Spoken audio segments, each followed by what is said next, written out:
I am the Tofu Golem. Please enjoy the video.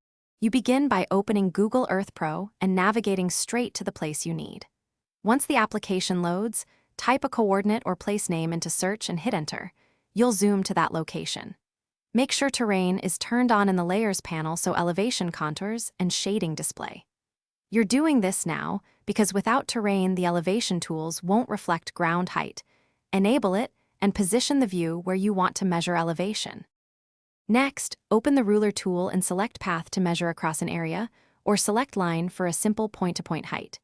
Draw your path directly on the map by clicking sequential points. Once done, click Save or View Elevation Profile to generate the graph.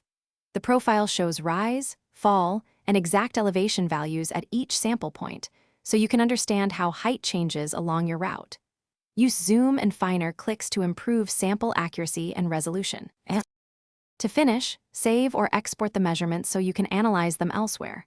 Right-click the saved path in Places and choose Save Place as to create a KML/KMZ, or export the elevation profile to CSV for numeric work.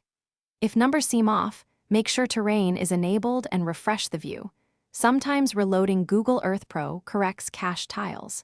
If elevation still appears incorrect, check for a local vertical datum mismatch or use a different. Thanks for watching. Consider subscribing if we helped you today.